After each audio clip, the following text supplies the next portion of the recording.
მოგესალმებით. ეს არის გადაცემა ინტერვიუერი და მე მისი ავტორი საბაჩი დიაშვილი ვარ. დღევანდელი სტუმარი გახლავთ ახალგაზრდა რეჟისორი ლუკა კობიძე.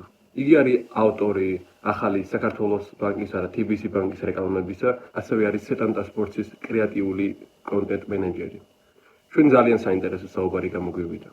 მადლობა პირველ რიგში, რომ დამთავრდა ინტერვიუს.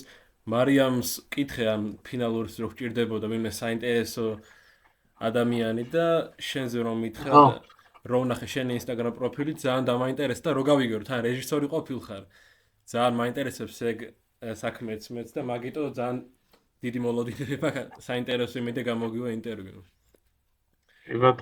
და რავი, სტანდარტულად არის რომ დავიწყოთ შენ როგორ დაინტერესდი გადაღების პირველ რიგში და შემდგომ როგორ განვითარდა შენი ჰობი თუ იყო და როგორ გადაიქცა შენ პროფესიად? ხო, გადაღებით რავი, თავიდან ალბათ როგორც ყველა ფოტოების გადაღება დავიწყე ბაბუაჩემის ძველი ფოტოაპარატით და მაგას რო ვიღებდი მე ვიდეომაც დამაინტერესა და დავიწყე YouTube-ზე რაღაც სწავლა, ტუტორიალების ყურება, ვიდეოების გადაღება, როგორ შეიძლება რომ სინემატიკურად გადაიღო მონტაჟი და ხო, მაგან დამაინტერესა. მე დავიწყე სტაჟირებების ძებნა და რამდენიმე სტაჟირება გავიარე სხვადასხვა კომპანიაში და ნორმალურად სწავლობდი მოკლედ რა. მე უკვე რეკლამების კეთება დავიწყე თავიდან პორტფოლიოსთვის.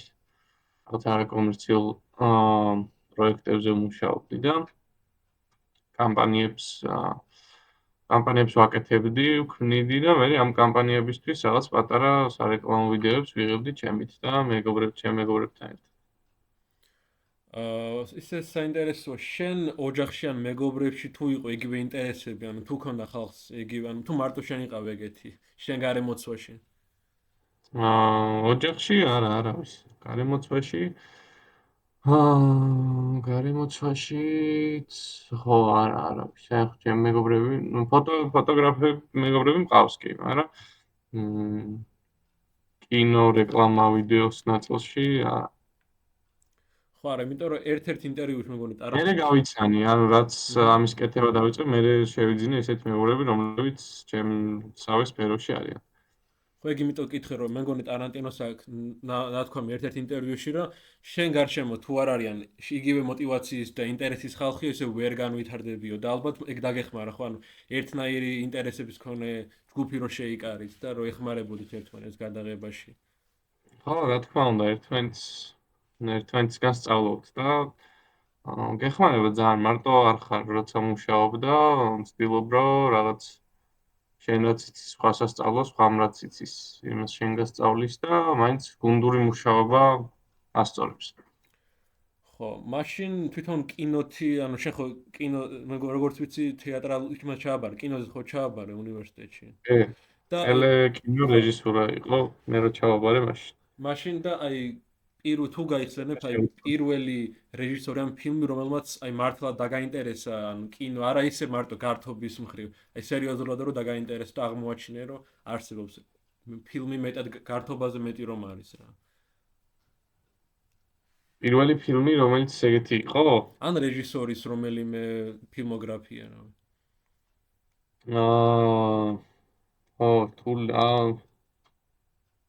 თულია მაგის გახსენება. აი ახლა ვინ არიან მაშინ შენ აი რეჟისორები პატივს რომ მცემ და რომ აფასებ ძალიან მათ შემოქმედებას. რა ვიცი, კუბრიკი ალბათ. ეს იყო პირველი რაც ვნახე, იყო კოსმოსური ოდისეა ან ფართო დახჭული თვალები, ზუსტად არ მახსოვს. მეგონი ფართო დახჭული თვალები და ეგ იყო ხო, ძალიან მიყვარს სიმბოლიკა კინოში და მაგით დაიწყო ალბათ ჩემი სიყვარული ამ რაღაც ხრიკის მიმართ თუ რა ვიცი რაც არის. ხო, აი საინტერესოა თუ გაქვს ხოლმე მომენტები რომ გამოგიყენებია აი მაგ რეჟისორებისა რომ ფილმებიდან ამე რეფერენსები და დაგიჭერია შენი თავი რომ ანუ იმათ ყალებში აკოპირებსავით რაღაც მომენტში. იცი რა, ხო, ესე პირდაპირ არა, მაგრამ ну, რასაც ვაკეთებთ და რასაც ვქნით, ყველაფერი კოპია არის საბოლოო ჯამში რაღაც სულ რომ გავაზრებლად აკეთებდი ამას, ყველა ვარიანტში რასაც ვქნი და წერ, ორიგინალური იდეა არ არსებობს. სამწუხაროდ დღესდღეობით ძალიან იშვიათი არის. ну, შეიძლება არსებობს, მაგრამ ძალიან იშვიათია რომ რაღაც ორიგინალური იდეა მოგივიდეს თავში, მაგრამ არ მგონია რომ ეგ პრობლემა არის. იმიტომ რომ ზუსტად ეგ არის ამ საქმის მთავარი ხიბლი და ხელოვნების ხიბლი საბოლოო ჯამში, რომ მთავარი არის შენი ინტერპრეტაცია როგორი იქნება და მთავარი არის შენი ხედვა. და არა ის რას იღებ, რა ვიცი. ჰამლეტი მილიონჯერ არის გადაღებული, მაგრამ ყველა სხვა არის, ხო? გარდა იმის მიუხედავად, რომ ამბავს ერწყმები.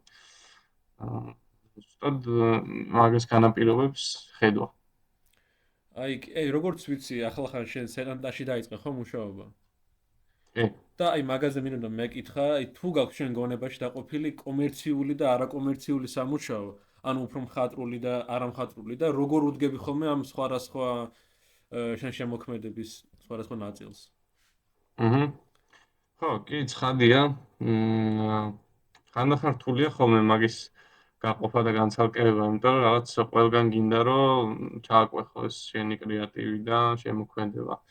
შემოქმედებითობა უпростоრად.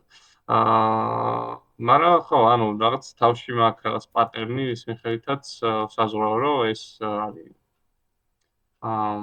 კომერცია, ეს არის უფრო შემოქმედება.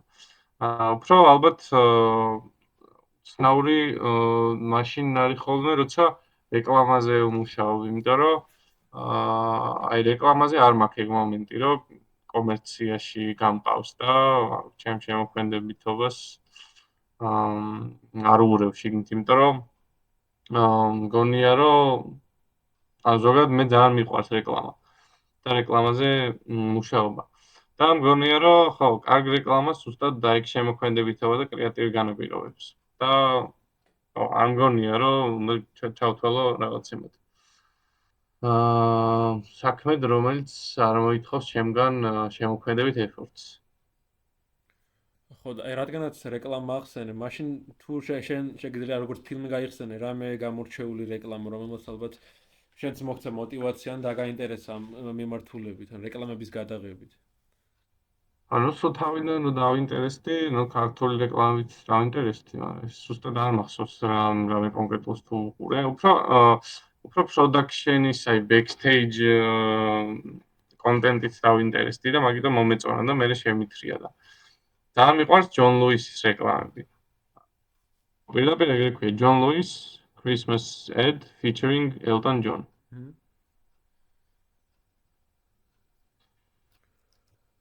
ვითი მოგხიბლა მაგ რეკლამამ? იცი რა, მე ძალიან ვაფასებ ზოგადად ნებისმიერ რაღაცას, ნებისმიერ ნამუშევარს, რასაც შეუძლია რომ მიაღწიოს რასაც შეუძლია რომ შენ გულამდე მიაღწიოს. და ხო, ანუ თუ რაღაცას უყურებ, რაც ემოციურს მხდის და შეუძლია რომ ამატიროს, ესე იგი ის პროდუქტი გამოვიდა და კარგია. და ხო, ну, inner child-ის თემატიკაც რაღაც ისე ჩიტ-კოდივით კი გახდა ბოლო დროს სარეკლამო ინდუსტრიაში, მაგრამ ну, ფაქტია რომ მუშაობს. და მაგასთან ერთად ასევე ძალიან მიყვარს რაღაც ტექნიკური როცა ვუყურებ რაღაც პროდუქტს, რაც არ მხოლოდ შინაარსობრივად, არამედ ტექნიკურადაც მუშაობს და მაღალი ხარისხით არის გაკეთებული. იმიტომ რომ ხო, არ ვიცი, ეს ალბათ ჩემი იქიდან გამომდინარეობს, რომ ტექნიკურ დეპარტამენტებში მიმუშავია თავიდან, როცა ვიწყებდი ამ სფეროში პირველ ნაბიჯებს, როცა ვდგამდი ამ სფეროში, კამერა ასისტენტი ვიყავი და ფოკუსიც მიმუშავია და ხო, ძალიან მიყვარს მოკლედ, როცა ტექნიკურად დიდარი არის გამოსახულება. აი, ბევრ რეჟისორს უთქვამს, რომ ახლა არის მშვენიერი დრო ფილმების გადასაღება და გადაღებისთვის, რადგანაც ესე მარტივი ხელმისაწვდომი როა ტელეფონის სახით კამერა და შენ მაინტერესებს ეთანხმები თუ არა ამას, ანუ თუ არის ეს მარტივი ხელმისაწვდომობა, კარგი ან ცუდი, თუ შეგიძლია დაყო, თუ არ არის ეს დაყოფა აუცილებელი, შენ რას ფიქრობ ამ იმაზე, ამ ყველაფერზე? ხო, მე ვფიქრობ, რომ კარგი სავარჯიშოა. ანუ შეგვიძლია მაგალითად კარგად ისწავლო, მარტივად ისწავლო მონტაჟი და რაღაც ექსპერიმენტები გააკეთო. პრინციპში ხო, ანუ ახლა რეკლამაზეც რომ მუშაობთ, ყოველთვის სანამ განსაკუთრებით თუ დიდი პროდუქშენი არის დასაგეგმი, სანამ უშუალოდ გადაღებას დავიწყებთ, ყოველთვის ტექნიკურ რეგზე და სკაუტზე რომ მივდივართ ხოლმე, ვიღებთ ჯერ ტელეფონით და ვნახულობთ და ვაწებებთ. ისე სატესტოდ შავად რომ გავიგოთ რა მუშაობს, რა შესასვლელია, რა ჯდება საერთო ამ რაღაც იმაში flow-ში ვიდეოსი და მე მაგის მიხედვით გეგმა უკვე გადაღებას და ხო, მგონია რომ კაი სავარჯიშო არის იმისთვის, რომ რაღაცები ცადო და არ დაგჭირდეს რაღაც მილიონიანი ტექნიკის დაქირავება ამისთვის. და მე თუ გამოვიდა და თუ მოგწონს, შესაბამისად გამოცდილებას და ცოდნასაც მეც იღებ და შემდეგ უკვე შეგიძლია უფრო რაღაც მაღალ ეშელონებში გადახვიდე. ხო, ისიც არის, ანუ მაგალითად ბევრი მე ვიცი რომ არის ცნობილი რეკლამები iPhone-ზე გადაღებული და ანუ რეალურად არაფერი ამ თავარია კრეატიული ხედვა და არა მაინც აუცილებლად ტექნიკა, ხო, ალბათ მაგას გულისხმობ. ხო, კი. მე დრო ვიწყებდი ჩვეულებრივი იმით ფოტოაპარატით ვიღებდი რეკლამებს. ცხადია, ვერ დადებ ხარისხს ისეც, როგორიც საც მაგალითად დადებ, როცა დიდი პროდუქშენი გაქვს და ბიუჯეტი გაქვს და აპარატურაც შეგიძლია რომ ის გქონდეს, რაც გინდა და რაც ჩაფიქრებული გაქვს, მაგრამ თუ ამბავი არის ძლიერი, რა თქმა უნდა, გაქაჩავს და რაღაც იმას იზავს რა, მოკლედ ხარისხს შემატებს შინაარსობრივი კუთხით. აი კონკრეტულად მეც დაინტერესებული ხარ ამით. გადაღების პროცესზე რო გადავიდეთ, აი მაინტერესებს თუ მოგწონს ეს გუნდში მუშაობა და ეს მთლიანი პროცესი.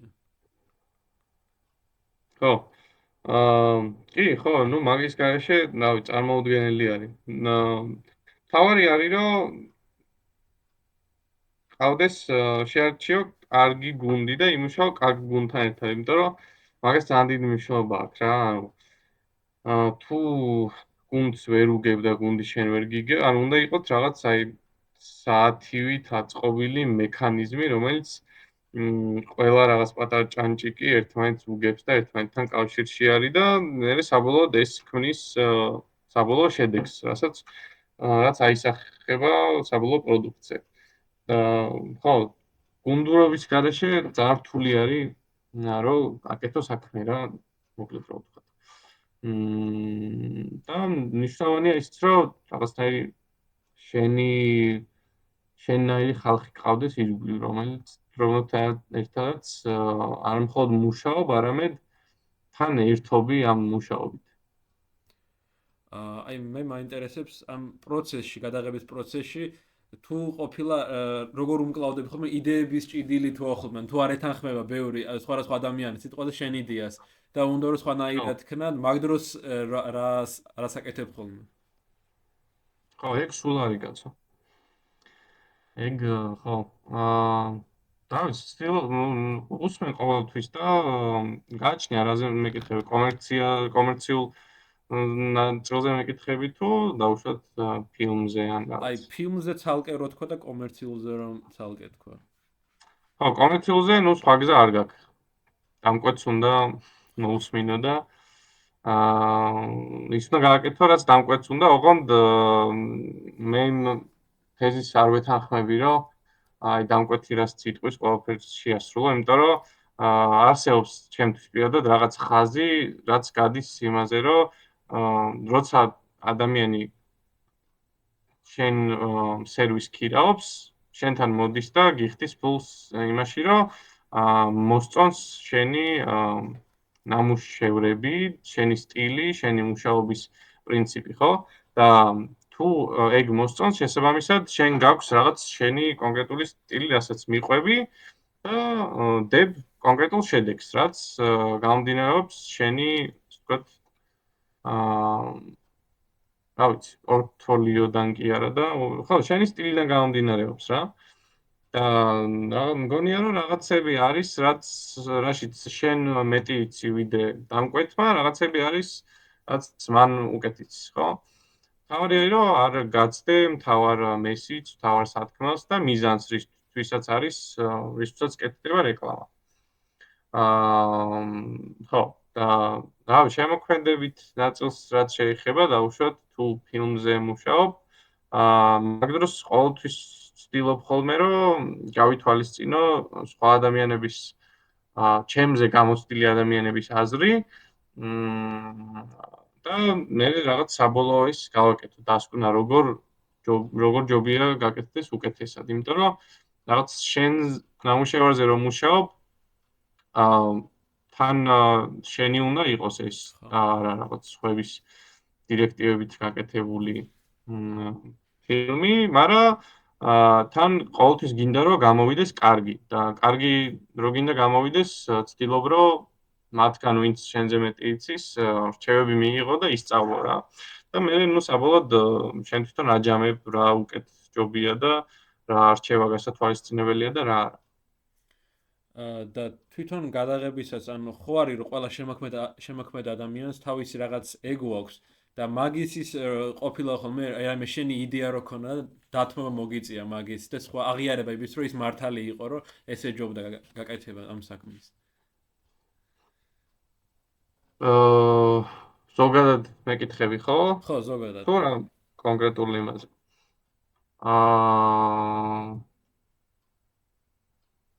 ან რაღაც თუ არ გამითვალისწინებია და მე აღმოჩენილა რომ იმის ნათქვამი ჯობდა რომ გამეკეთებინა? არა, შენი იდეა ქონდა და მოგიწია დათმობა მაგ იდეის და მე მართალი აღმოჩნდა ეგრე ისე ჯობდა, ანუ როგორც არ იყო შენი იდეა კარგი, მაგრამ შენი იდეა რადგანაც იყო, მაგიტო გინდა გაკეთებინა, იმიტომ რომ ყველას ხო უყვარს თავისი იდეა ძალიან რაღაცნაირად და. და რაც დაუთმე და გავაკეთე, იმან აჯობა ჩემი იდეას, ხო? ხო, კი, ყოფილა. კი, ყოფილა ეგეთებიც. ან ძირითადად მე ხარ რაც მემართება ხოლმე არის რომ რაღაც ისეთების გაკეთება მინდა, რაც ხანდახან ვერ გამოვა ფიზიკურად, იმიტომ რომ ან შესაბამისი ბიუჯეტი არ არის, ან შესაბამისი რაღაც სირთულის ტექნიკური სირთულეები არის, ან რაღაც, მაგრამ იდეური თვალსაზრისითაც კი ყოფილა ჩემ მეგობრები მუშაობდით ადრე კინოფესტივალზე და იმის რეკლამებს ვიღებდით ყოველ წელს. და ხო, მან მუშაობის დროს მქონია ბევრჯერ ეგეთი ის, 3 კრეატივში კი ვიყავით. და ხო, მან სულ ეს რაღაც იდეების ჭიდილი, მაგრამ საბოლოოდ ყველა ნამუშევარი გამოვიდა ძალიან კარგი. შვენიერი. და აი იმის გამო რომ ახალგაზრდა რეჟისორი, თუ გაქვს ხოლმე თავდაჯერებულობის პრობლემა ან რაღაც რომ ანუ ეჭვგა ხოლმე შენს გადაწყვეტილებას მიღება გიჭირს ხოლმე შენი ასაკიდან გამომდინარე. ქონია ეგეთი შემთხვევები?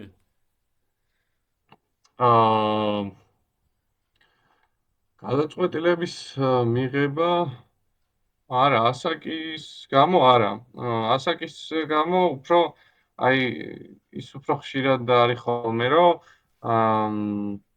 ვიღაცები გენდონ რა. ეხლა მე იმდენი არაფერი ჯერ არ გამიკეთებია რომ ბევრი მიცნობდეს და ესე პირდაპირ დამირეკონ და რაღაცები დამიკვეთონ.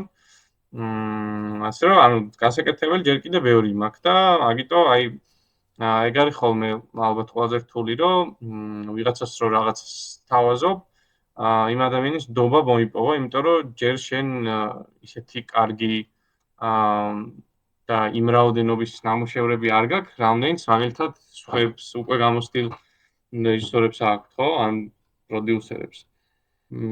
და ხო, ანუ ალბათ ეგ არის ხოლმე ყველაზე ისეთი რა, რთული, რომ იმაზე დიდი გამოჩნდე, ვიდრე ხარ რომ ადამიანი გენდოს. მაგრამ ხო, არ ვიცი. მოდის ალბათ გამოცდილებასთან ერთად მოვა ეგ ისიც. შენ ახლა ბევრ გადაღებაში მიიღე მონაწილეობა, სხვადასხვა ბიუჯეტებით დარწმუნებული ვარ და აი როცა არ არის ხოლმე დიდი ბიუჯეტი, რა ლაიფ ჰაკებს იყენებ ხოლმე გადაღებისას, რომ რაღაც ისე გადაიღო, ანუ არ გაქვს ბიუჯეტი, მაგრამ მაინც გადაიღებ რამენაირად მოახერხო ამ საკეთება. როგორი შემთხვევები გქონია ხოლმე? ეგეთი. ნუ პირველ რიგში ვცდილობ რომ დავზოგო ლოკაციაზე, ანუ არ გადავიხადო, არ დავიქირავო ლოკაცია და ფული არ გადავიხადო და მან მიდის მე აი ხვეწნები რომ ხო გადამაღებინე და შემომიშვი და რაღაცა და ბარტერზეც ვიმუშავე ხშირად რომ აი გადამაღებინეთ და მე თქვენ გადაგიღებთ უფასოდ. ლაიფჰაკები რა ვიცი, ეს უნივერსალური არ არსებობს ალბათ, მაგრამ ვცდილობ რომ ტექნიკურად გაამსუყო და გაალამაზო რა, როცა არ გაქვს რაღაც იმდენი განათება, რამდენიც გჭირდება. ძირითადად მუშაობ ბუნებრივ შუქზე. ვცდილობ რომ გადაიღო მაშინ როცა ლამაზი განათება ისედაც გარეთ, მაგალითად რა ვიცი, golden hour-ის დროს ვცდილობ გადაიღო, როცა მზე ჩადის ან ამოდის და ხო, აი ეგეთ რაღაც დეტალებში იგებ. და თვითონ გადაღებისას რაღაც თუ გეგმის მიხედვით არ მიდის, ალბათ ხშირად არის ეგრე. როგორ უმკლავდები ხოლმე, ანუ პრობლემა არ გაქვს, ანუ წნეხის ქვეშ მუშაობის დროს. არა, მაგას თავიდან მქონდა, მაგრამ მივეჩვიე, თავიდან ძალიან პანიკდებოდი, როცა რაღაც ისე არ მიდიოდა, მაგრამ ხო, თანდათან ეჩვევ, იმიტომ რომ რა ვიცი, სულ არის ეგეთი რაღაც. არ მახსენდება არც ერთი გადაღება, როცა რაღაც ყველაფერი გეგმის მიხედვით წავიდა. просто უბრალოდ თავარია რომ ანუ ყველაზე მთავარი და რთული დასაძლევი არის რომ ეგ გაიაზრო რომ ყველაფერი საათივით ვერ იქნება აწყობილი და მაგას რომ გაიაზრებ მე უკვე მთლიან ჩახსნილი გაქვს ეს ნერვიულობის მომენტი და უბრალოდ იმაზე იწყებ ფიქს რა რით ჩაანაცვლო ან როგორ გამოასწორო ან ხო, ну როგორ გააგრძელო მუშაობა ისე რომ შემდეგი რაღაც ეტაპზე გადახვიდე რა და ამან რაღაც არ გაგაჩეროს. თავარია რომ არ გაჩერდო. და როცა ახალი დაწყებული ქონა გადაღება, აი რა იყო ის პირველი შეცდომა, ალბათ რაღაც ბევრი რეჟისორი, ახალგაზრდა რეჟისორი რო უშვებს და მაგან ბევრი რო გასწავლა. აი რა არის ეგეთი უნივერსალური შეცდომა ყველა რეჟისორი რო უშვებს ხოლმე.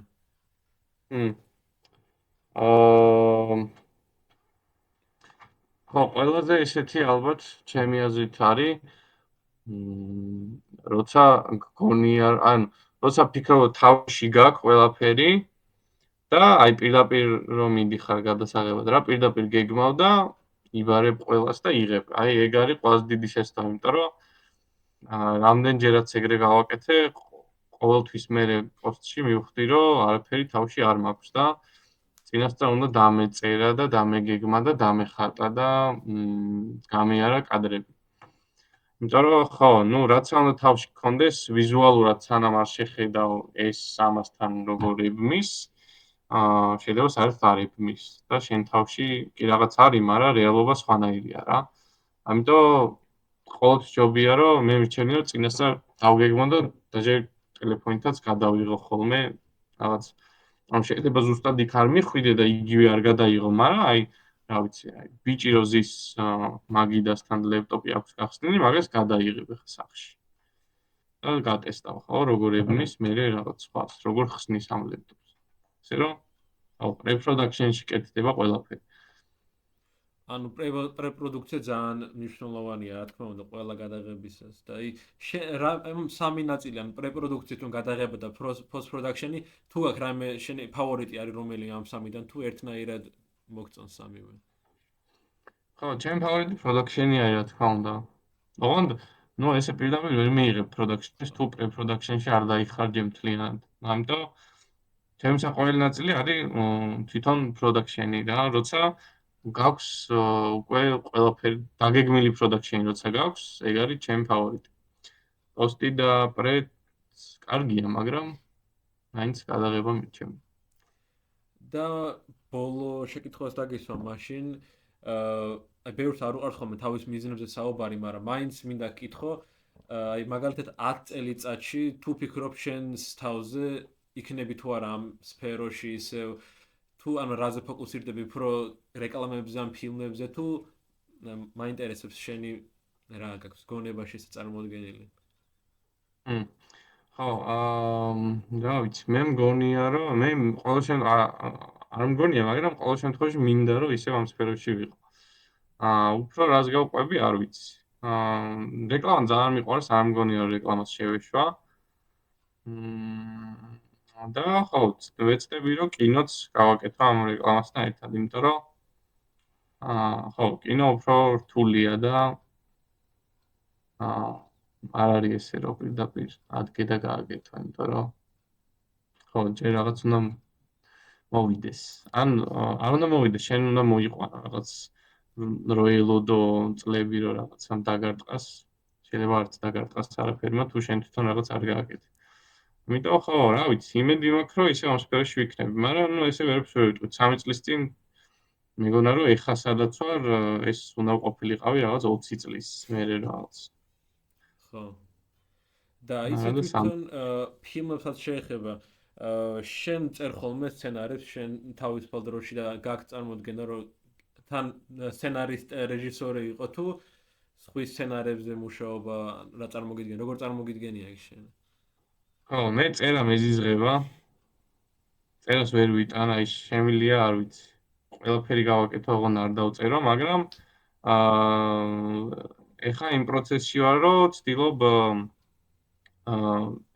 შევიქმნა რაღაც რუტინა რომ რეჟიმში არ მქონდეს ესეთ რეჟიმი რომ სულ წერო რა იმიტომ რომ ხო მაგის გარეშე ანუ წარმოუდგენელია რა ვერ ფიზიკურად ვერ იფუნქციონირებ თუ ყოველთვის სულ არ წერე და არ აკეთე ან ნუ შეგვიძლია უბრალოდ შენ იდეებზე იფიქრო და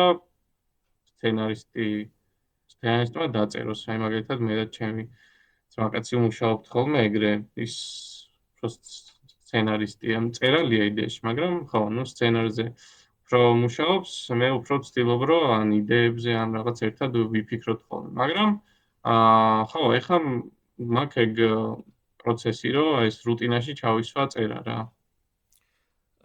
და მაინტერესებს აი გარკვეული სამუშაო გრაფიკი რო გაქვს როგორ ახერხებ ხოლმე მაინც შენ იდეებზე მუშაობას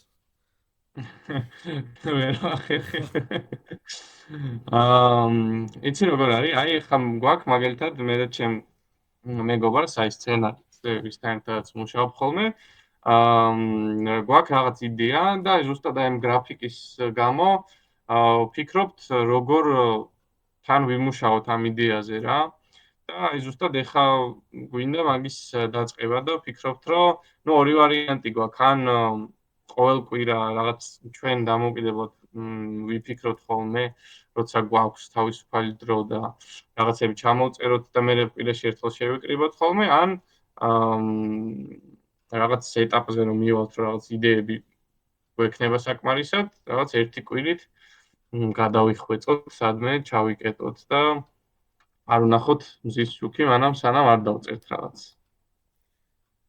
ძალიან კარგი ნახოთ რომელს შევარჩიოთ საბოლოოდ არ ვიცი მოკლედ მე წარმატებებს გისურვებ ძალიან მაინტერესებს ახალგაზრდა რეჟისორების შემოქმედება და მადლობა ეს საინტერესო ინტერვიუსთვის ცოტა მოკლე იყო მაგრამ მაინც არ მინდა დიდი ხანი დაგაკავო და რა ვიცი მადლობა შენ პირიქით